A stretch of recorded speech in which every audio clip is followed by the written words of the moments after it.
Saya akan melanjutkan serial khotbah kita pada bulan ini berkenaan dengan bulan misi dari GSJ Bethlehem dan juga GSJ di Indonesia. Tapi secara khusus bicara mengenai calling atau panggilan. Minggu lalu Pastor Daniel Yosafat sudah menyampaikan dan begitu excellent. Dan saya sangat diberkati dengan kebenaran itu.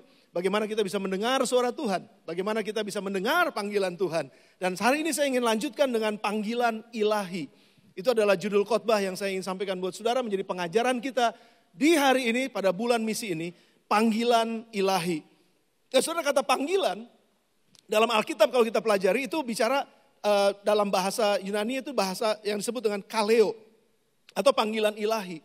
Nah, panggilan ilahi ini bicara mengenai panggilan Tuhan untuk seseorang, bukan masuk ke dalam, tapi keluar dari dalam.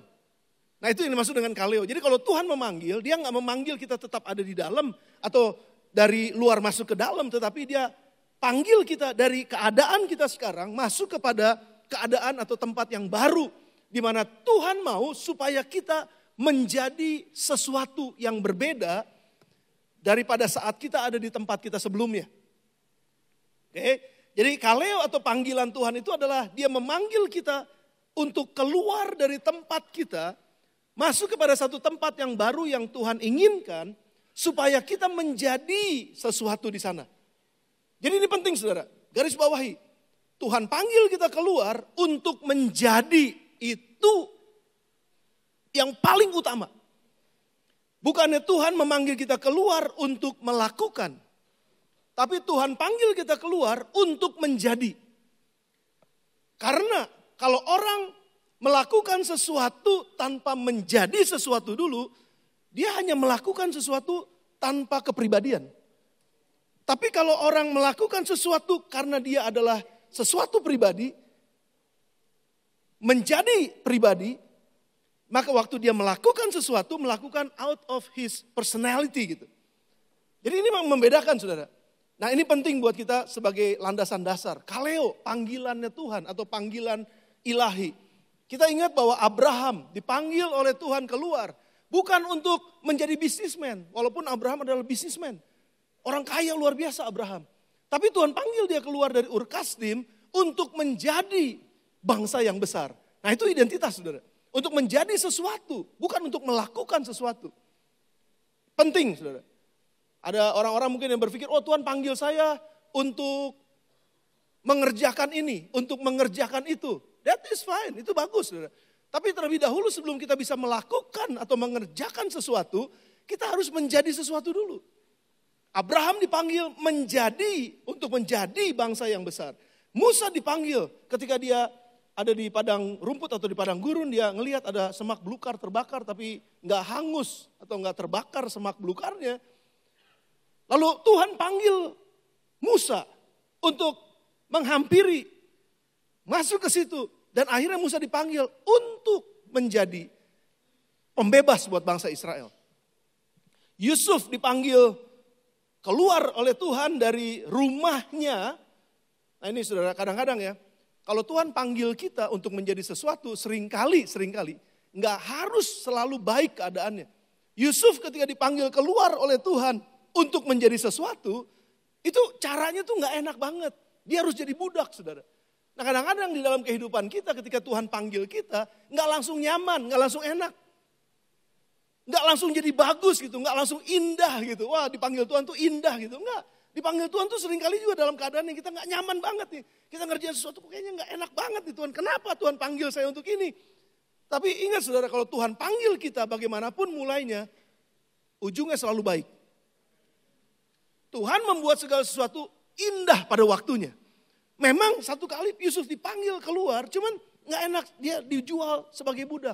Tapi ujungnya Yusuf dipanggil keluar oleh Tuhan untuk menjadi pemelihara bagi bangsa Israel ketika mereka ada dalam kelaparan panjang. Bagaimana dengan Samuel? Minggu lalu juga disebutkan Samuel. Samuel dipanggil oleh Tuhan bukan untuk mengerjakan pekerjaan nabi. Samuel dipanggil oleh Tuhan untuk memperdengarkan suara Tuhan sebagai nabi. Jadi ada menjadinya ini lebih penting daripada melakukannya, saudara. Nah Tuhan panggil kita untuk menjadi sesuatu. Tidak dimulai dipanggil Tuhan untuk melakukan sesuatu. Saya ingin berbicara secara profetik kepada beberapa anak muda di tempat ini pada pagi hari ini. Tuhan gak panggil saudara untuk melakukan pekerjaan-pekerjaan tertentu. Tapi Tuhan panggil kalian untuk menjadi murid Kristus. Tuhan panggil kita semua untuk menjadi orang yang segambar dan serupa dengan Tuhan. Itu adalah panggilan kita. Panggilan secara umum. Panggilan yang utama kita adalah dipanggil untuk selaras dengan Tuhan. Saudara harus pegang ini baik-baik. Kejadian 1 ayat 26 katakan berfirmanlah Allah. Di awal mulanya ketika Allah menciptakan manusia, baiklah kita menjadikan manusia menurut gambar dan rupa kita. Tuhan mendesain kita untuk menjadi segambar dan serupa dengan Dia. Dalam cara kita berpikir, dalam cara kita bekerja, dalam cara kita berbicara, dalam cara kita berhubungan satu dengan yang lain. Dalam cara kita bersosialisasi, dalam cara kita melakukan sesuatu. Kita harus menjadi dulu, menjadi apa? Menjadi segambar dan serupa dengan Tuhan. Makanya proses itu harus dijalani saudara. Untuk menjadi segambar dan serupa dengan Tuhan itu adalah satu proses yang harus dijalani. Dan kita mengerti hal ini saudara. Roma 8 ayat 29-30 Rasul Paulus katakan, sebab semua orang yang dipilihnya dari semula, mereka juga ditentukannya dari semula.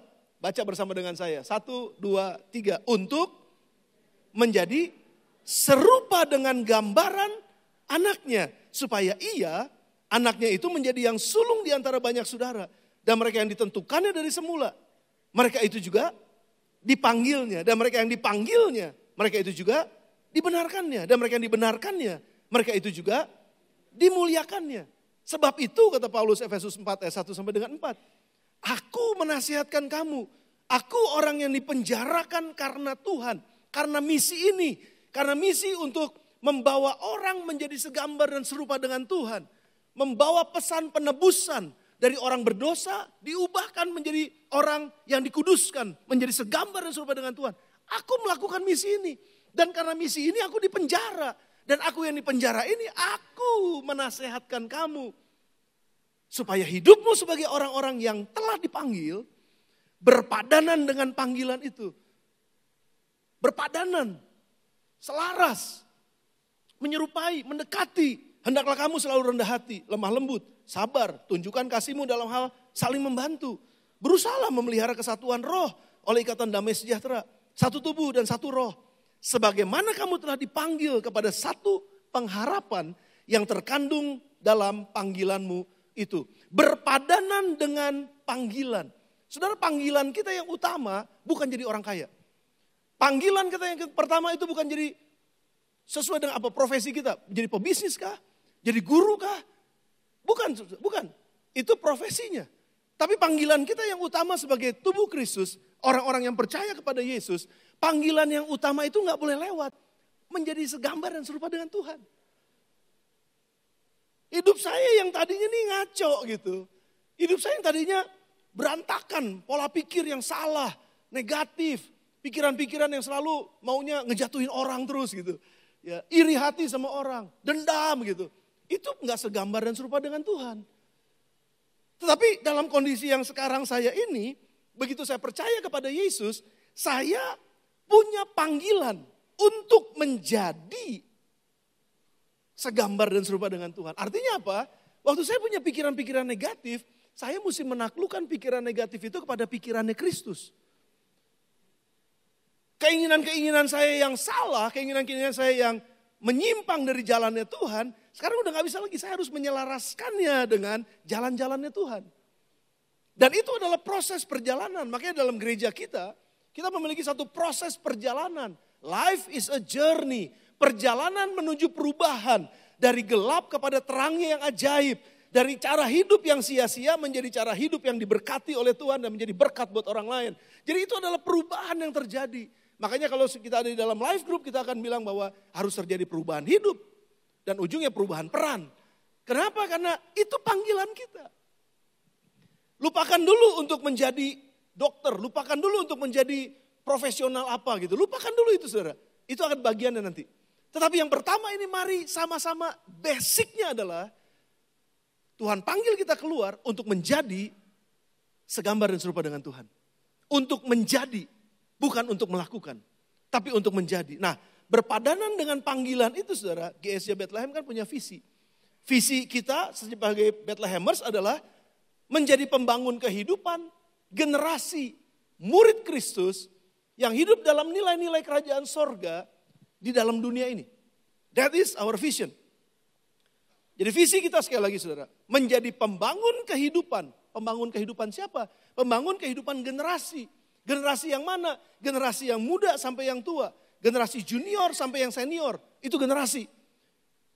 Tugas dan panggilan kita adalah untuk menjadi serupa dan segambar dengan Kristus. Visinya adalah membangun keserupaan itu. Setiap hari, setiap saat. Generasi demi generasi. Untuk apa? Untuk menjadi murid Kristus. Murid Kristus yang ngapain? Yang melakukan nilai-nilai kerajaan sorga. Yang mereplikasikan, yang menunjukkan, yang mempertontonkan nilai-nilai kerajaan sorga. Di mana? Di dalam dunia ini. Jadi kita bukan didesain, sekarang nih saudara ya. Perhatikan baik-baik, jangan salah ngerti. Kita bukan didesain untuk tinggal di sorga.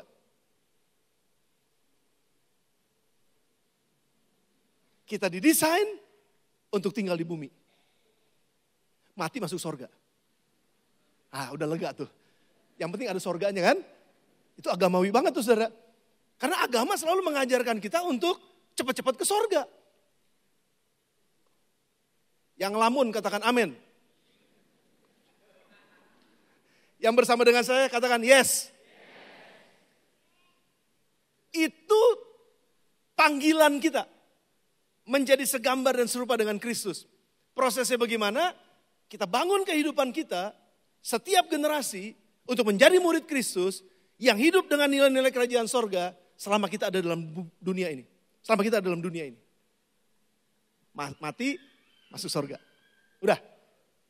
Itu visinya kita. Nah, misinya kita, gereja kita adalah mempertontonkan Yesus. Waktu saya bekerja, saya mempertontonkan Yesus kepada dunia di sekeliling saya dengan cara yang dinamis dan kreatif. Enggak gitu-gitu aja, mempertontonkan Yesus cuma kalau di gereja aja gitu. Enggak.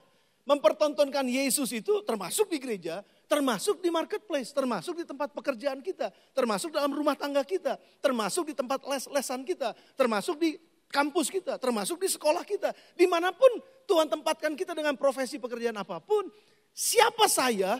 Murid Kristus. Siapa saya? Pembangun kehidupan dengan hidup dalam nilai-nilai kerajaan sorga. Siapa saya? Orang yang disebut murid Kristus yang akan menjadi segambar dan serupa dengan Kristus dan terus mengalami perubahan setiap hari. Itu saya. Misinya mempertontonkan Yesus dengan perubahan hidup. Pada saat kita mengalami yang disebut dengan segambar dan serupa dengan Tuhan, orang lihat hidup kita seperti melihat Kristus. Kan segambar dan serupa dengan Kristus.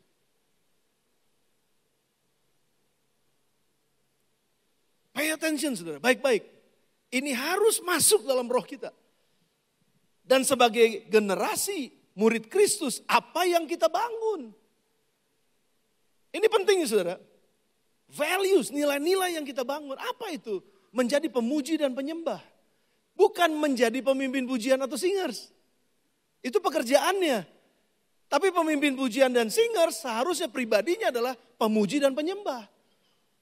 Sorry ya, singers ada di mana? Ada di belakang kalian. Mereka semua adalah pemuji dan penyembah. Yang melayani dalam pujian dan penyembahan.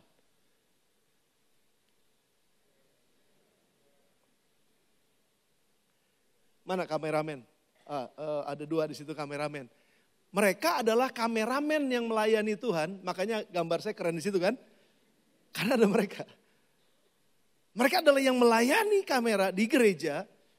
Tapi mereka sebagai pemuji dan penyembah. Jelas gak saudara?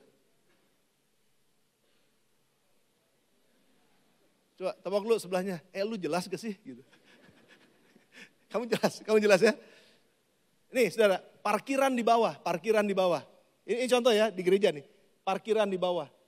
Asyir parkir di bawah. Udah mah kepanasan. Udah mah, sesak banget di situ banyak debu. Masih dimarahin sama jemaat. Tapi mereka lakukan parkir-parkiran itu sebagai pemuji dan penyembah pribadinya. Bukan apa yang dilakukannya. Saudara ngerti maksudnya? Ini penting banget nih saudara. Karena kalau kita melakukan sesuatu tanpa mengerti identitas dan kepribadiannya, kita bisa melakukannya dengan cara yang salah. Dan motivasinya bisa jadi salah. Tapi beda kalau saya adalah pemuji dan penyembah. Itu yang pertama. Yang kedua, saya membangun hidup saya sebagai pendoa. Saya orang yang suka berdoa, saya orang yang suka berkomunikasi dengan Tuhan. Saya seorang yang suka ngobrol sama Tuhan. Bukan lebih banyak ngobrol sama lain, saya ngobrol sama Tuhan. Oh itu saya suka banget, kesukaan saya. Kira-kira gitu. Kesukaan saya adalah, saya bisa terkoneksi langsung sama Tuhan. Itu pendoa. That is Bethlehemers. Itu yang sedang kita bangun di gereja ini saudara. Menjadi pendoa. Bukan berarti orang yang dibayar untuk berdoa. Karena ada beberapa gereja membayar orang untuk berdoa. Ada agama-agama lain juga dibayar supaya bisa berdoa. Maafkan saya saudara kalau saya bicara ini agak sedikit sarkasme mungkin. Tapi memang ada saudara. Orang yang profesinya dibayar untuk berdoa. Kalau kita enggak. Kita melakukan doa karena memang kita pendoa. Kalau kita bukan pendoa disuruh ikut persekutuan doa. Malesnya pasti minta ampun. Ayo kita ikut doa. Ada doa 10 hari. Kalau bukan pendoa. Apain itu? Tapi kita mau bangun itu menjadi pendoa. Lalu yang berikutnya, orang yang hidup dalam keluarga, membangun keluarga menjadi prioritas. Kita adalah orang-orang family man. Kita adalah orang-orang yang berkeluarga. Artinya keluarga apa? Saya membangun hidup saya sebagai seorang suami. Epi membangun hidupnya sebagai seorang istri. Kami membangun hidup kami sebagai orang tua yang baik. Bagaimana caranya saya menjadi suami yang baik, istri yang baik, orang tua yang baik. Fokus pada keluarga. Percuma saya punya pelayanan, pekerjaan yang luar biasa. Punya bisnis yang besar, luar biasa. Tapi saya kehilangan keluarga saya. Buat apa? Kita membangun keluarga. Makanya dengan sengaja tadi saya panggil siapa yang merayakan ulang tahun pernikahannya. Karena kita mau celebrate sesuatu yang itu adalah value-nya kita. Itu adalah nilainya kita gitu. Kita menjaga hubungan suami istri. Karena belakangan ini ada begitu banyak perceraian, ada begitu banyak perselingkuhan, ada begitu banyak orang yang udah mulai pisah ranjang, ada begitu banyak walaupun di gereja, tapi hubungan suami istri gak benar. Banyak saudara, tapi kita gak mau itu, kita mau bangun itu karena kita dipanggil untuk menjadi segambar dan serupa dengan Tuhan dalam hal keluarga. Lalu kita juga dipanggil untuk hidup berkomunitas. Kita hidup di dalam life group. Makanya kenapa gereja ini terus saja live group lagi. Kenapa? Bukan cuma program kerja. Karena live group itu adalah tempat di mana kita dilatih di sana. Maafkan, saya mesti bilang ini. Kadang-kadang live group adalah tempat di mana kita tersakiti di sana. Kadang-kadang itu adalah tempat di mana kita dikecewakan di sana. Tempat kadang-kadang di mana kita rasa tertolak di sana. Mungkin saja saudara. Tapi justru di dalam life group itulah kita belajar mengampuni. Di situ, di life group itulah kita belajar untuk bisa terima orang apa adanya. Di life group itulah kita diajar untuk bisa mengasihi orang. Seperti Tuhan Yesus mengasihi orang. Dan di situ kita diubahkan menjadi segambar dan serupa dengan Tuhan. Kalau kita menjaga diri kita ya saya gak mau hubungan sama siapapun. Udah jauh-jauh aja. Ya udah orang gak perlu kenal sama saya dan lain sebagainya. Lalu kita tidak terbuka untuk dikoreksi, kita nggak terbuka untuk diobati, kita nggak terbuka untuk diubah. Tapi begitu kita terbuka dengan orang lain di sekeliling kita yang mungkin besi menajamkan besi itu bisa terjadi. Dan di situ kita semakin tajam, di situ kita semakin kuat saudara. Dan yang berikutnya kita juga sedang membangun kehidupan menjadi orang yang misioner, menjadi misioner. Artinya hati kita, pikiran kita, roh kita, pekerjaan, apapun yang kita kerjakan. Ujungnya satu, misinya Tuhan. Udah gak ada yang lain. Kenapa kita hidup? Misinya Tuhan. Kenapa saya ngajar? Misinya Tuhan. Kenapa saya kerja? Misinya Tuhan. Kenapa saya bisnis? Misinya Tuhan. Udah gak ada yang lain. That is missioner. ABLM sekarang ini sedang mempersiapkan untuk ada perjalanan-perjalanan misi ya. Kemana nak? Misi? Polowali ya. Ke Polowali ya. Molewali. Ada perjalanan ke Molewali. Itu dibuka buat jemaat. Khususnya memang yang dari live group karena perlu dapat rekomendasi dari gembala live-nya. Atau dari ketua live atau siapapun. Ya, ini kita sedang membuka supaya apa? Supaya kita bisa paling tidak kita merasakan bagaimana kehidupan orang yang ada di luar sana. Yang memang sangat-sangat memerlukan, sangat-sangat membutuhkan, sangat-sangat terbuka untuk sesuatu yang kita bisa impartasikan buat mereka. Itu misinya kita saudara. Jadi untuk menjadi misioner dan terakhir untuk menjadi pemimpin dengan hati hamba. Pemimpin dengan hati hamba. Menjadi pemimpin bukan mengerjakan pekerjaan pemimpin. Tapi menjadi pemimpin dengan hati hamba. Saudara, ini semua adalah kebenaran Allah. Ini semua adalah kerajaan sorga dengan nilai-nilai kerajaan sorga. Jadi kalau kita membangun nilai-nilai kerajaan sorga, mencari dahulu kerajaan Allah dan kebenaran, ini kebenarannya. Semuanya itu akan ditambahkan kepadamu. Kerjaanmu kah? Karirmu kah? Bisnismu kah? Apa yang kamu lakukan, kerjakan itu semua akan ditambahkan kepadamu. Tapi yang paling penting, kamu dipanggil keluar untuk menjadi ini. Yang bersama dengan saya katakan yes. Dipanggil untuk menjadi ini.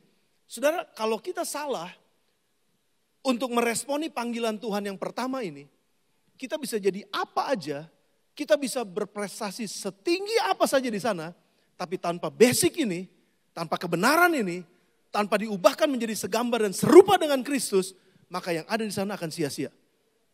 Dengerin baik-baik saudara. Ini sangat penting buat misinya kita. Dan itu yang Yesus sedang ajarkan buat kita menjadi segambar dan serupa dengan Dia. Selaraskan hidup kita dengan Tuhan setiap hari. Siapa yang bangun pagi langsung ingat Tuhan, berdoa dan baca Alkitab? Angkat tangan. Oh gak usah deh, malu nanti takutnya. Maksudnya malu yang gak angkat tangan. Nah. Siapa yang di sini kalau bangun pagi langsung cari handphone, lalu lihat Facebook atau Instagram atau WA group? Kayaknya lebih banyak ya. Jujur.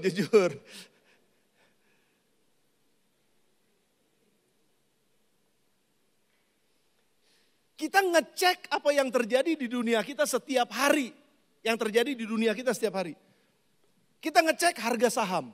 Kita ngecek dolar berapa hari ini. Kita bisa ngecek bisnis seperti apa hari ini. Kita bisa ngecek siapa yang lagi ngomongin siapa hari ini. Kita bisa ngecek segala macam saudara begitu. Termasuk harga cabai berapa. Kita bisa cek segala macam setiap hari saudara. Tapi pertanyaan saya yang gelitik hati saya adalah, apakah saya ngecek apa kemauan Tuhan hari ini? Apakah saya ngecek hati saya benar apa enggak sama Tuhan hari ini? Apakah saya rajin ngecek motivasi saya bekerja hari ini itu apa? Apakah saya ngecek kalau saya nanti ketemu sama orang, pikiran saya benar apa enggak sama dia? Apakah saya cek hari-hari saya dengan baik? Karena sekarang ini sudah ada begitu banyak informasi-informasi yang kalau kita salah dengar aja, itu hoaxnya, luar biasa banyaknya saudara. Ini, saya nggak tahu boleh direkam apa enggak ya. Sekarang kan lagi ada banyak hoax yang kita dengar ya. Bahwa nggak mungkin kita pindah ke IKN. IKN mangkrak. Investornya udah nggak ada. IKN itu pokoknya udahlah nggak akan bisa lah dilanjutkan. Itu nggak akan dilanjutkan. Itu proyek gagal. Kan banyak tuh saudara sekarang. Menurut saya itu benar apa enggak? No. Jangan ngomongin itu sekarang. Tapi maksud saya gini, benar gak ya? Gitu. Nah saya baru 3 hari yang lalu baru pulang dari IKN. Jadi itu buat saya saudara, saya nggak tahu lah, saya nggak tahu keadaan politik seperti apa, saya juga nggak ngerti. Tapi yang saya tahu, IKN siap untuk didatangi oleh 600.000 ASN dalam waktu dekat. 600.000, Balikpapan 631.000 sekian penduduknya. Tapi ini tiba-tiba tambahan 600.000 pindah ke IKN, ASN. Perumahan menterinya udah selesai, perumahan karyawan udah mungkin 80-90% udah selesai. Istana presiden udah kerja di sana. Terus semua infrastruktur dan lain sebagainya. Dan yang paling hebat saudara, ini udah diuji coba. Tadi saya baru ngobrol sama Pak Femi, karena Pak Femi juga baru kembali dari sana. Itu saya ngelihat saudara, itu bagaimana taksi udara itu mulai dioperasikan. Maksudnya diuji coba, bukan dioperasikan. Taksi udara. Jadi kalau sekarang kita naik taksi kan, ya naik taksi duduk di mobil biasa gitu kan. Ya nanti kita naik taksi tuh ngeliatnya gini. Gitu, ngeliatnya ke bawah, karena naiknya ke atas, saudara. Terbang. Saya nggak tahu ya. Kalau saya nggak tahu, apakah ada filmnya atau enggak. Tapi ini siapa? Oh bukan, belum, nggak ada. Tapi nanti saudara bisa nge-google deh.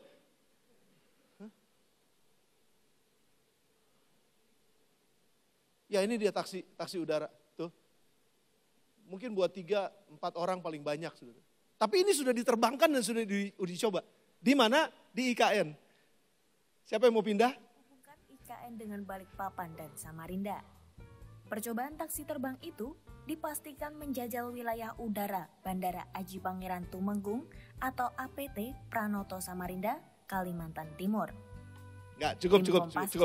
Mendapat kesempatan. Bukan ini yang saya mau khotbahin. Tapi yang saya mau khotbahin ini, ada banyak informasi di luar sana yang membuat kita nggak percaya. Yang membuat kita ragu-ragu. Yang membuat kita malah jadi seolah-olah ya, ini mah begini, dan omongan kita jadi negatif, padahal kita sendiri nggak ngerti. Saya cuma mau menyadarkan kita, jangan ikutan di situ. Ikutannya apa? Doain bangsa dan negara kita. Doain pemerintahan kita. Doain transisi yang akan terjadi. Doain biar negara ini jadi bangsa yang besar. Karena ada banyak orang yang gak suka bangsa ini jadi bangsa yang besar karena mereka mau besar sendiri. Tapi gak ada pemerataan sama sekali. Nah ini kita doain saudara. Sekali lagi saya gak mau ngomong politik, tentu saja di sini ada beberapa calon wali kota.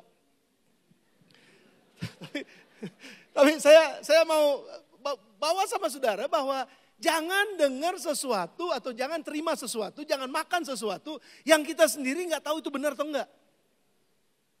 Hati-hati saudara, karena itu berbahaya, membuat perpecahan baik dalam gereja, perpecahan dalam keluarga, perpecahan dalam bangsa dan negara. Hati-hati kita mau jagain bangsa ini, sebagai orang percaya kita jagain, itu misi kita juga salah satunya. Jadi saudara, kita selaraskan gak hidup kita setiap hari dengan firman Tuhan?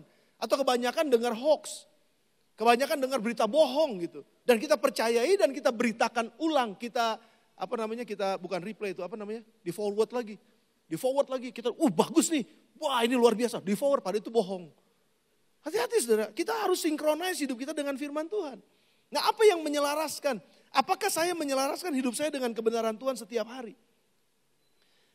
Apakah saya mengupdate hati saya dengan Tuhan setiap hari? Apakah saya menyelaraskan hidup saya dengan keinginan dan rencana Tuhan setiap hari? Penting banget, Matius 16 ayat 26. Apa gunanya seorang memperoleh seluruh dunia ini tapi ia kehilangan nyawanya? Apa yang dapat diberikannya sebagai ganti nyawanya? Kita bisa dapetin semua dalam dunia ini, tetapi kita kehilangan kehidupan kita karena kita nggak terkoneksi, kita nggak selaras dengan Tuhan, kita nggak mengikuti keinginannya Tuhan dan kita kehilangan, we miss God's plan dalam kehidupan kita. 1 Tesalonika 4 ayat yang ke-7, Allah memanggil kita bukan untuk melakukan apa yang cemar, melainkan apa yang kudus. Selaraskan hidup kita dalam kekudusannya Tuhan, selaraskan hidup kita dengan pikirannya Tuhan. Dan jika kita tidak menyelaraskan hidup kita dengan Tuhan sesuai dengan panggilan yang utama ini, maka kita akan gagal untuk mengerjakan panggilan Tuhan yang berikutnya. Panggilan utama kita adalah menjadi serupa dan segambar dengan Tuhan Yesus, dan itu adalah proses kehidupan yang harus kita lakukan setiap hari, setiap saat. Dan ini yang harus kita responi dengan benar. Dan panggilan yang kedua, saya masuk sekarang. Tadi panggilan pertama, panggilan utama kita menjadi selaras, segambar dan serupa dengan Tuhan. Panggilan kita yang kedua adalah mengikuti panggilan yang pertama. Apa itu panggilan yang kedua? Bekerja dengan tujuan yang jelas. Bukan cuma asal bekerja. Sehingga lagu sekolah minggu itu apa yang dicari orang?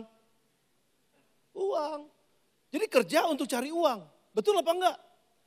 Ya oke, betul juga gitu. Kita kerja dapat uang. Tapi apakah itu menjadi tujuannya kita gitu? Ini penting saudara. Bekerja dengan tujuannya yang benar, tujuan yang jelas. Yang masih bersama dengan saya katakan amin. Kejadian 2 ayat yang ke-15 bilang gini, Tuhan Allah mengambil manusia itu dan menempatkannya dalam Taman Eden untuk apa saudara? 1, 2, 3 baca. Mengusahakan dan memelihara taman itu. Taman Eden yang diciptakan begitu bagus oleh Tuhan, sempurna. Ciptaan Tuhan itu sempurna. Manusia ditaruh di situ untuk mengerjakannya katanya. Lo ngapain dikerjain lagi, udah bagus. Ada rencana Tuhan atas pekerjaan kita. Ada tujuan Tuhan kenapa kita dipercayakan sebuah pekerjaan. Kenapa Tuhan tempatkan kita di perusahaan tertentu? Kenapa Tuhan tempatkan kita pada bisnis tertentu? Kenapa Tuhan tempatkan kita di gereja tertentu dan khususnya gereja ini, GSJ Bethlehem? Kenapa Tuhan tempatkan Arif Multi di GSJ Bethlehem? Ada God's purpose di dalamnya. Bukan semata-mata saya cari uang. Bukan semata-mata saya cari hidup di sini. Enggak. Tapi ada tujuan Tuhan yang lebih besar dan mulia daripada cuma sekedar uang. 1 Petrus 2 ayat yang ke-9. Tapi kamulah bangsa yang terpilih, imamat yang rajani, bangsa yang kudus, umat kepunyaan Allah sendiri. Baca 1, 2, 3 sama-sama. Supaya kamu memberitakan perbuatan-perbuatan yang besar dari Dia yang telah memanggil kamu keluar dari kegelapan kepada terangnya yang ajaib. Memberitakan sesuatu dalam pekerjaan kita. Kita dipanggil untuk itu, saudara. Ketika kita bekerja, kita sedang memberitakan sesuatu. Pekerjaan yang Tuhan lakukan dalam hidup kita. Proses kita menjadi segambar dan serupa dengan Tuhan, itu proses yang gak mudah. Dan ketika kita diproses oleh Tuhan, kita sedang memberitakan hasil dari proses saya ini ketika saya sedang bekerja. Itu tujuan kita bekerja. Mempertontonkan kemuliaan Tuhan atas hidup kita melalui karya-karya kita. Melalui pekerjaan-pekerjaan kita. Melalui job description-nya kita. Jelas kita kerjakan dengan sungguh-sungguh untuk memberitakan perbuatan Tuhan yang besar dalam hidup kita. Efesus 2 ayat yang ke-10, karena kita ini buatan Allah.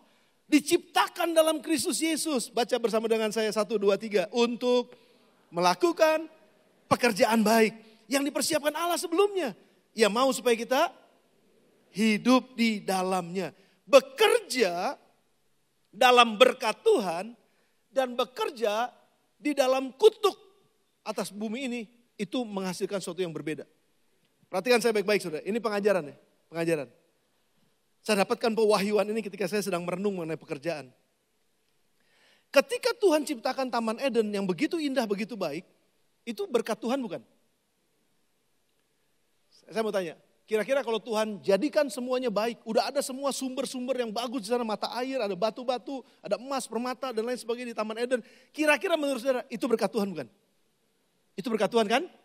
Manusia ditempatkan di atas berkat Tuhan. Jadi manusia bekerja sebetulnya bukan cari berkat. Karena udah ada. Justru manusia ditempatkan Tuhan bekerja untuk menjadikan berkat yang ada ini bermanfaat buat yang lain. Jelas gak? Penting nih, penting. Anak-anak muda, sekali lagi anak-anak muda perhatikan. Waktu kalian bekerja, sebetulnya itu sendiri sudah berkat. Jangan cari lagi berkat. Tapi usahakan apa yang kalian kerjakan ini, berkat yang Tuhan berikan ini, itu bisa bermultiplikasi dan pada akhirnya menghasilkan sesuatu yang baik dan bermanfaat buat orang lain. Selain buat diri kita sendiri, tentu saja seorang pengerja layak dapat upahnya. Jadi kalau saya bekerja di atas berkat Tuhan ini, saya menghasilkan manfaat dari berkat Tuhan ini yang saya kelola dengan sungguh-sungguh bermanfaat buat orang lain. Tentu saja terlebih dahulu bermanfaat buat saya. Karena saya layak dapat upah saya layak untuk dapat penghidupan buat saya layak. Tapi bukan di situ saya stop. Saya nggak berhenti untuk diri saya sendiri. Waktu saya bekerja ini saya diberkati, puji Tuhan. Tapi saya harus kelola berkat ini sekali lagi untuk bermanfaat buat orang lain. Itu bekerja di atas berkat Tuhan. Tapi ketika manusia jatuh dalam dosa, rupanya tanah ini yang tadinya jadi berkatnya jadi kutuk. Betul? Perlu waktu merenung. Gimana jadi kutuk? Ya benar, tanah terkutuk ketika manusia berdosa kan? Mana dulu? Manusia berdosa dulu, tanah jadi terkutuk. Apa Tuhan mengutuk tanah dulu sehingga manusia berdosa?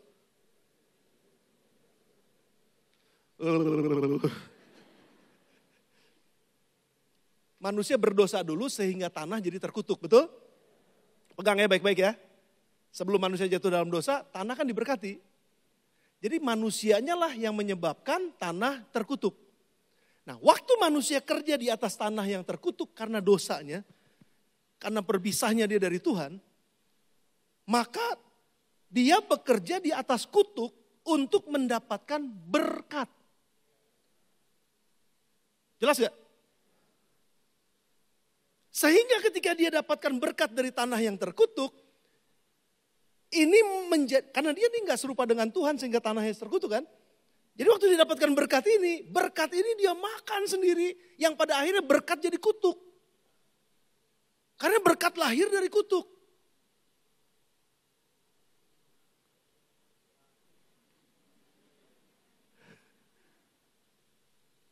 Jangan heran, orang kerja keras tadinya gak punya apa-apa. Kerja keras punya apa-apa.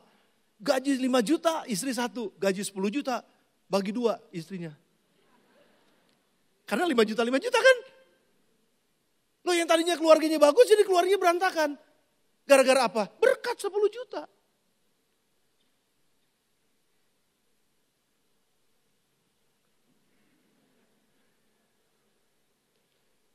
Yang tadinya dapat penghasilan ini, wah kayaknya enak gitu ya. Terus nanti lama-lama kayaknya nggak puas nih. Berkat ini kok kayaknya kurang ya. Terus mulai nyari-nyari lagi dari sesuatu yang bukan bagiannya. Akhirnya dapat kekayaan yang luar biasa. Wih, ngebitnya hebat banget ya. Puas, langsung miliaran rupiah. Tapi gak lama pakai rompi orange. Jadi kutuk, sudah jadi kutuk. Gimana caranya tanah jadi gak terkutuk? Orangnya dulu yang mesti dipulihkan menjadi segambar dan serupa dengan Tuhan. Kalau orang ini dipulihkan kembali jadi segambar dan serupa dengan Tuhan, karena tanah terkutuk karena orangnya. Kalau orangnya sekarang dipulihkan, tanahnya dipulihkan oleh Tuhan. Pekerjaan sudah dipulihkan oleh Tuhan, kalau kita dipulihkan terlebih dahulu hubungannya dengan Tuhan. Ini penting banget saudara. Yang bersama dengan saya katakan amin. Jadi bumi ini terkutuk karena manusianya salah. Makanya kenapa Tuhan Yesus bilang begini, apa yang memotivasi kamu kerja setiap hari? Apa yang memotivasi kamu hidup setiap hari? Cuma ada 2. Tujuan Tuhan, apa tujuannya mamon? Karena gak bisa satu orang melayani 2 Tuhan dalam waktu yang bersamaan. Lukas 16 ayat 13 bilang gini, seorang hamba tidak dapat mengabdi kepada 2 Tuhan. Karena jika demikian ia membenci yang seorang dan mengasihi yang lain. Atau ia akan setia kepada yang seorang dan tidak mengindahkan yang lain. Kamu tidak dapat mengabdi kepada Allah dan kepada mamon. Jadi kalau kamu mau mengabdi kepada Tuhan, ya kepada Tuhanlah. Hiduplah, berproseslah menjadi segambar dan serupa dengan Tuhan. Itu namanya kamu mengabdi kepada Tuhan. Dan waktu kamu mengabdi kepada Tuhan, yang berikutnya, jangan yang berikutnya dulu, 1 Timotius 6 ayat 10 dulu saudara. Karena akar dari segala kejahatan adalah cinta uang. Sebab oleh memburu uanglah beberapa orang telah menyimpang dari iman dan menyiksa dirinya dengan berbagai-bagai duka. Karena cinta akan uang, bukan karena uang. Cinta kepada Tuhan apa cinta kepada mamon, itu aja. Apa yang memotivasi kita kerja hari ini? Karena cinta kepada Tuhan atau cinta kepada uang? Cinta kepada aset. Cinta kepada semua hal dalam dunia ini yang saya mau miliki. Yang saya mau dapatkan, yang saya mau achieve itu. Kekayaan dan segala macam kehormatan saya dapat karena saya punya banyak uang. Mana yang kita mau pilih? Cinta Tuhan atau cinta mamon? Karena kalau kita cinta uang, maka berkat tanda kutip yang kita dapatkan itu berasal dari tanah yang terkutuk. Tapi kalau kita cinta Tuhan, hidup kita diubahkan, itu yang paling penting dan paling utama. Maka tanah di mana kita bekerja dipulihkan oleh Tuhan. Karena ada pemulihan pribadinya. Ini sangat penting buat kita. Makanya saudara, Lukas 16 ayat 9 katakan, dan aku berkata kepadamu, ikatlah persahabatan dengan mempergunakan mamon yang tidak jujur, supaya jika mamon itu tidak dapat menolong lagi, kamu diterima dalam kemah yang abadi. Ada banyak orang yang salah mengerti dengan ayat ini. Tuh kan, sahabat dengan mamon kan? Oh, bukan bersahabat dengan mamon, membangun persahabatan dengan menggunakan mamon. Tapi kalau kita adalah orang-orang yang segambar dan serupa dengan Kristus, mamon gak akan jadi Tuhan kita. Tapi itu menjadi alat buat kita untuk membangun hubungan yang pada akhirnya akan membangun kerajaan sorga di atas muka bumi ini. Keuangan kita akan membangun pekerjaan Tuhan, akan membangun misinya Tuhan, akan membangun tujuan Tuhan atas muka bumi ini untuk memulihkan setiap orang kembali kepada Tuhan. Membawa orang masuk dalam kerajaan sorga. Itu tujuannya saudara. Gunakan mamon untuk membangun hubungan dalam hal kerajaan sorga. Tapi beda saudara, kalau kita belum dipulihkan, kalau kita nggak ada di sana, kalau kita nggak segambar dan serupa dengan Kristus, walaupun orang Kristen, kalau nggak segambar dan serupa dengan Kristus, maka mamon ini bisa digunakan juga untuk membangun persahabatan. Membangun persahabatan dengan siapa? Membangun persahabatan dengan dunia ini. Makanya jangan heran ada banyak orang-orang jahat dengan hati yang jahat, dengan pikiran yang jahat, memakai uang untuk sogok ini, sogok itu, sogok ini, sogok ini, buat kepentingan dirinya sendiri. Yang pada akhirnya apa? Ujungnya kutuk juga saudara. Jadi mari kita akan gunakan mamon sebagai alat, bukan sebagai Tuhan. Sebagai alat untuk membangun segala sesuatu dalam dunia ini, tapi dengan mentalitas kerajaan sorga. dengan mentalitas yang jelas, saudara, bahwa kita ini adalah segambar dan serupa dengan Tuhan. Saudara jangan salah, semakin orang tinggi jabatannya, semakin orang diberkati luar biasa secara materinya, diberkati ya, secara materinya, kalau dia nggak kuat di sini, saudara, maka apa yang dibangun di sini akan hancur. Oh, orang yang nggak kuat di situ, semakin tinggi jabatannya semakin sombong, semakin tinggi jabatannya semakin besar pengaruhnya, semakin angkuh dia, semakin belagu dia, semakin semena-mena dia, dan luar biasa. Itu kejahatan yang luar biasa. Tapi beda, saudara, kalau kita membangun keserupaan dengan Kristus, maka apapun yang Tuhan percayakan kepada kita menjadi berkat buat kita, itu nggak akan membuat kita jatuh karena dasarnya kuat. Sudah bersama dengan saya? Penting banget ini, saudara. Makanya waktu kita melakukan misi, kita harus ngerti ini. Misi kita nggak dibangun di atas mamon, nggak dibangun di atas keuangan untuk kita bisa bantu ini, bantu itu, which is bagus ya. Bantu sana, misi sana. Tapi kalau hatinya nggak benar, itu bisa jadi salah motivasinya. Makanya Yohanes 6 ayat 27, Yesus katakan, bekerjalah bukan untuk makanan yang akan dapat binasa, melainkan untuk makanan yang bertahan sampai kepada hidup yang kekal, yang akan diberikan anak manusia kepadamu, sebab dialah yang disahkan oleh Bapa Allah dengan materainya. Sadari ini, saudara, kita dipanggil untuk bekerja, namun jangan berhenti hanya sampai mendapatkan uang. Kita dipanggil untuk bekerja sedemikian rupa, sehingga waktu kita mendapatkan uang, sekali lagi saudara, apa yang kita dapatkan itu tujuannya adalah bukan untuk dihabiskan buat diri kita sendiri, dan pada akhirnya kita jadi angkuh, kita jadi sombong, kita jadi orang-orang yang iri hati mungkin, kita akan jadi orang-orang yang kikir, kita akan jadi orang-orang yang hatinya hanya pada uang saja. Jangan bekerja hanya sampai di situ, saudara. Karena nanti ujungnya akan jadi seperti itu. Tapi bekerjalah sedemikian rupa dengan tujuan untuk menolong orang lain, membantu orang menjadi lebih baik, menemukan solusi yang memberikan manfaat bagi banyak orang. Dan profesi kita bisa berbeda-beda. Saya sebagai pendeta, saudara mungkin ada sebagai pengusaha, saudara sebagai karyawan, sebagai mahasiswa, saudara sebagai pelajar, saudara sebagai ibu rumah tangga, apa aja profesi saudara, dokter, TNI, polisi, apa aja saudara. Tapi apapun pekerjaannya, apapun profesinya, kita segambar dan serupa dengan Tuhan. Kita kerjakan itu dalam keserupaan dengan Tuhan. Nah, pekerjaannya bisa berbeda-beda sekali lagi saudara, tapi tujuan utamanya adalah menjadi serupa dan segambar dengan Kristus. Nah, profesi kita sekali lagi bisa berubah-ubah, pekerjaan saudara bisa berbeda-beda, tapi sadarilah bahwa itu adalah panggilan khusus buat kita. Setiap kita dipanggil untuk bekerja. Berapapun besar pendapatan kita, bekerjalah. Karena Tuhan bisa berkati itu, asal kita bekerja dalam nilai yang benar. Ini misinya kita saudara, kekayaan dan kesuksesan kita digunakan untuk kepuasan, kehidupan kekal atau kepuasan yang cuma sementara. Saya ingin bersaksi kepada saudara, ada seorang anak muda yang dia lahir di perkampungan Kalimantan Tengah. Lalu di Jaar Kalimantan Tengah itu biasa kita adakan youth camp. Setiap tahun, dari tahun 1980 kalau nggak salah, GSJ Bethlehem sudah pergi ke Jaar, setiap tahun mengadakan retret buat anak-anak muda, KKR buat anak-anak muda. Saya terlibat di situ beberapa tahun sebelum saya sekolah Alkitab. Melayani di sana, KKR di sana, tumpangin tangan buat anak-anak muda di sana. Ternyata pada satu KKR, ada satu anak muda ini, seorang wanita, dia menerima Yesus, bukan menerima Yesus, dia menerima panggilan dari Tuhan untuk menjadi pendeta. Akhirnya dia sekolah Alkitab, dibiayai oleh GSJ Bethlehem, sekolah Alkitab di Sati Malang. Nah begitu dia lulus, dia ikut beserta dengan orang-orang yang lain, dengan hamba-hamba Tuhan yang lain, itu melayani pekerjaan Tuhan yang lebih besar, nggak cuma sekedar di Indonesia tapi sampai ke luar negeri. Dan sampai satu saat, perempuan ini punya panggilan untuk menjadi misionari. Dan akhirnya dia terpanggil dan difasilitasi menjadi misionari di Jerman. Ini yang kita kenal namanya Rika Riyati. Rika Riyati ini sebetulnya dari pedalaman Kalimantan Tengah. Sekarang saudara, Rika menikah dengan Andre, sekarang ada di Jerman, dan menggembalakan sekitar 60-80 anak-anak muda dari berbagai macam negara. Perhatikan saya baik-baik saudara.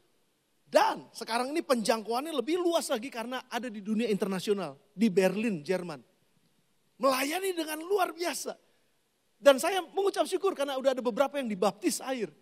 Dan ada beberapa dari anak muda ini yang terpanggil untuk menjadi hamba Tuhan. Apa poin saya? GSC Bethlehem sudah menaburkan sesuatu atas kehidupan seseorang yang sepertinya itu hilang begitu saja. Tapi ternyata nggak pernah hilang begitu saja. Karena itu menumbuhkan seorang misionari yang namanya Rika Riyati. Dan ketika dia diselamatkan, ketika dia terima panggilan Tuhan, menjadi hamba Tuhan, diutus ke luar negeri. Dan sekarang dia membangun sebuah gereja internasional di sana. Yang menghasilkan ada begitu banyak anak-anak muda yang diselamatkan. Dan beberapa mereka terpanggil menjadi pendeta lagi. Dan ketika nanti mereka menjadi pendeta membangun gereja yang baru. Saudara lihat gak? Reaper effect itu terjadi panjang luar biasa. Itu yang disebut dengan nilai kekekalan. Jadi seed of faith yang kita berikan pada hari ini, minggu depan kita akan berikan seed of faith sebagai benih iman yang kita mau taruhkan buat pekerjaan misinya Tuhan. Dari mana? Dari pekerjaan kita, dari usaha kita, dari bisnis kita. Kita persembahkan khusus untuk dana misi ini. Bukan untuk sesuatu yang hanya sementara. Buat makan aja kita kan cukup buat makan setiap hari ya. Saudara makan 1 M setiap hari? Kan enggak. Paling mahal juga 10 juta. Tapi itu udah kebanyakan. Makan apa 10 juta saudara? Tapi bagaimana kalau kita bisa berikan seed of faith kita setiap bulan misalnya 100 ribu, 1 juta setiap bulan. Kalau saudara mampu 10 juta setiap bulan. Itu enggak kelihatan memang. Tapi hasilnya, dampaknya sampai kepada kekekalan. Yang kita enggak pernah tahu, ada begitu banyak cerita. Ini cuma satu cerita aja Rika Riyati. Dan bukan cuma sekedar dari seed of faith. Tapi perjalanan misi yang kita lakukan ke daerah-daerah. Itu kita gak pernah tahu waktu saudara tumpangin tangan buat seorang anak muda. Saudara tumpangin tangan buat seorang hamba Tuhan. Saudara tumpangin tangan buat seorang jemaat yang kita gak tahu. Tiba-tiba jemaat ini ternyata terpilih menjadi bupati di satu daerah. Tumpangan tangan saudara dalam misi itu sudah membangun satu daerah melalui kepemimpinan di sana. We'll never know. Kita gak pernah tahu. Tapi itu yang akan kita sedang kerjakan. Panggilan Tuhan buat kita menjadi serupa dan segambar dengan Kristus. Panggilan yang kedua, kita harus bekerja dengan sungguh-sungguh. Menghasilkan sesuatu bukan cuma sekedar buat diri sendiri. Tapi kita taburkan buat benih misi. Yang ketika kita tahu, kalau itu kita kerjakan dengan sungguh-sungguh, ujungnya saudara, kita gak tahu sampai di mana ujungnya. Tapi yang pasti ada nilai kekekalan di dalamnya. Gak cuma sekedar untuk sementara, tapi punya nilai kekekalan. Brian Houston, saya tutup dengan ini. Silakan nanti hamba-hamba Tuhan yang, pemain musik bukan hamba Tuhan. Ya, pemain musik yang hamba Tuhan. Silakan maju ke depan. Pemimpin pujian, singers. A career is what you are paid to do. Brian Houston bilang gini. A calling is what you are made to do. Kamu dibayar untuk ngerjain sesuatu, itu karirnya kamu. Tapi kamu dilahirkan untuk mengerjakan sesuatu, itulah panggilanmu. Saya lagi berdoa banget. Saudara mau kasih tepuk tangan deh. Oh gak apa-apa, kasih tepuk tangan buat Tuhan kita. Saya lagi berdoa banget nih saudara, saya lagi berdoa banget. Akan semakin banyak anak-anak muda yang terima panggilan Tuhan secara khusus. Secara umum, utama, semua kita dipanggil menjadi serupa segambar dengan Kristus. Tapi yang kedua, secara khusus, ada yang di antara kalian yang dipanggil oleh Tuhan untuk menjadi seorang hamba Tuhan. Saya mau challenge kalian. Saya contoh. Pernah kerja di profesional, pernah kerja di marketplace. Tapi Tuhan panggil secara khusus. Jadi hamba Tuhan. Ada di antara kalian secara khusus akan dipanggil oleh Tuhan. Jangan kerasin hati kalian. Buka hati kalian dan terbukalah. Waktu Tuhan panggil, dia akan perlengkapi. Waktu Tuhan panggil, dia akan sertai. Waktu Tuhan panggil, dia akan cukupi. Dan waktu Tuhan panggil, dia akan berikan apa yang menjadi kebutuhan kita. Ada 3 hal. Kalau kita terima panggilan Tuhan. Yang pertama, Yohanes 8 ayat 29. Dan ia yang telah mengutus aku, ia menyertai aku. Itu penyertaan Tuhan. Yang kedua, Mazmur 23 ayat yang kelima. Kalau Tuhan panggil saya, maka engkau Tuhan yang memanggil, menyediakan hidangan bagiku di hadapan lawanku. Ada penyertaan Tuhan yang pertama, ada penyediaan Tuhan yang kedua. Dan yang ketiga yang terakhir 2 Korintus 4 ayat 9, ayat 7 sampai dengan 9. Tapi harta yang kami punyai dalam bejana tanah liat, harta ini kami punyai dalam bejana tanah liat, supaya nyata bahwa kekuatan Allah yang melimpah-limpah itu berasal dari Allah. Bukan dari diri kami. Dalam segala hal kami ditindas, bisa jadi. Namun kami tidak terjepit.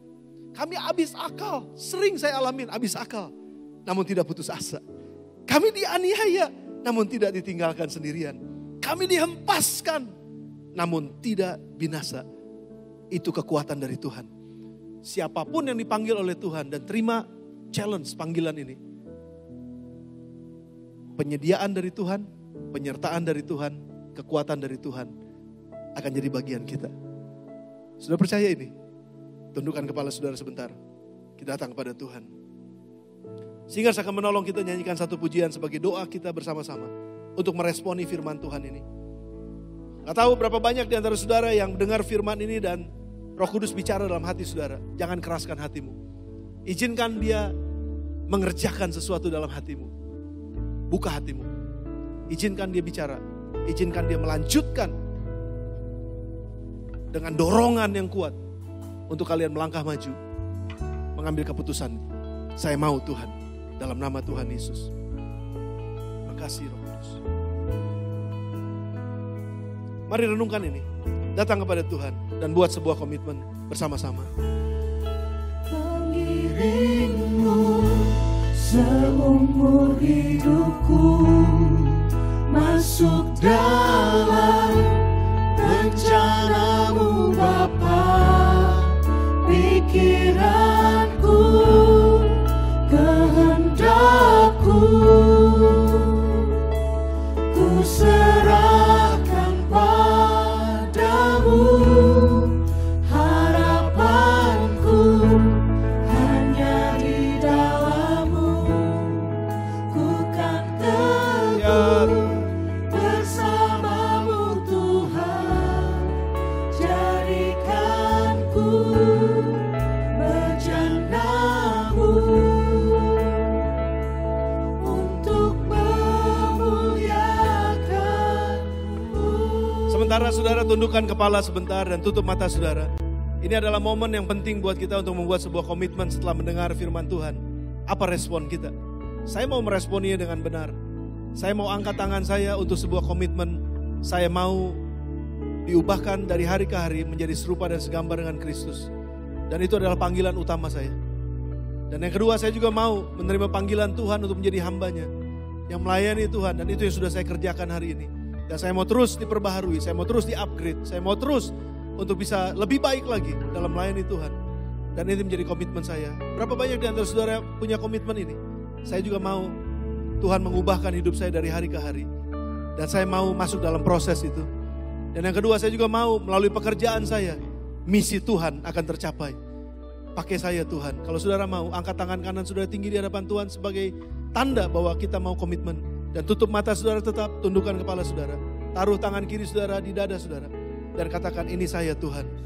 Ini saya Tuhan, saya mau pakai hidup saya. Ya, saya melihat ada begitu banyak. Thank you Lord, thank you Lord. Ada begitu banyak tangan yang terangkat. Sampai di balkon pun ada begitu banyak tangan yang terangkat. Terima kasih. Terima kasih buat komitmen saudara bersama dengan saya. Yuk, saudara yang sudah angkat tangan, kita bangkit berdiri bersama-sama. Dan kita nyanyikan lagu ini dengan sungguh-sungguh. Kami mau iringi Engkau Tuhan. Kami mau mengiringi Engkau seumur hidup kami Tuhan. Pakai hidup kami dalam nama Tuhan Yesus. Kita ubahkan Tuhan. Dalam rencana yang mulia itu Tuhan. Pakai dalam nama Tuhan Yesus. Haleluya. Oh, ku serahkan padamu harapanku. Hanya di dalam-Mu Tuhan. Bersama-Mu Tuhan. Jadikan kami Tuhan saat ini. Pakai kami Tuhan dalam nama Yesus. Haleluya. Bapak, ini tangan kami yang terangkat di hadapan Tuhan di akhir dari firman Tuhan ini. Ini komitmen kami. Pakai hidup kami. Ubahkan hidup kami. Dan pakai hidup kami untuk misinya Tuhan. Pakai pekerjaan kami untuk misinya Tuhan.